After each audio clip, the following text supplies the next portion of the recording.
Hi, ഒരുപാട് നാളത്തെ ഇടവേളയ്ക്ക് ശേഷം ഞാൻ നിങ്ങളുടെ മുമ്പിൽ കുറച്ച് മിമിക്രി വീഡിയോസുമായിട്ട് തിരികെയാണ്. ഞാൻ ആദ്യം നിങ്ങൾക്കായി അവതരിപ്പിക്കുന്നത് ഈ അടുത്തിടെ പവി കേട്ടേക്കൽ എന്ന് പറഞ്ഞ ചിത്രത്തിൻ്റെ ഓഡിയോ ലോഞ്ചിൽ ജനപ്രിയ നായകൻ ദിലീപേട്ടൻ അദ്ദേഹം സംസാരിച്ച ഒരു ഡയലോഗ് വളരെയധികം മനസ്സിൽ തട്ടുകയുണ്ടായി. അപ്പോൾ ആ ഒരു ലൈവ് ശബ്ദം ഞാൻ ഇവിടെ ഇമിറ്റേറ്റ് ചെയ്യാൻ പോകുന്നത് സ്പോട്ടപ്പായിട്ട് ഞാൻ ചെയ്യാൻ പോകുന്നത്.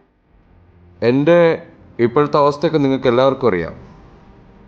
കഴിഞ്ഞ 28-29 വർഷമായി ഇൻഡസ്ട്രിയിൽ കൊച്ചു കൊച്ചു വേഷങ്ങൾ ചെയ്ത് ഇവിടം വരെ എത്തിയ ഒരാളാണ്.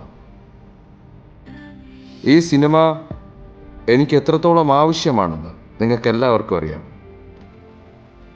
കാരണം ഞാൻ നിങ്ങളെ ഇതെൻ്റെ 149ാമത്തെ സിനിമയാണ്.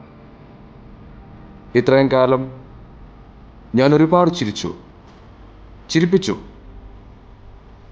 മറിച്ച് കഴിഞ്ഞ കുറേ കാലമായി ഞാൻ ദിവസവും കരഞ്ഞുകൊണ്ടിരിക്കുന്ന ഒരാളാണ്. ചിരിപ്പിക്കാൻ ശ്രമിക്കുന്ന എനിക്ക് ഇവിടെ നിലനിൽക്കാൻ ഈ സിനിമ എനിക്ക് ആവശ്യമാണ്.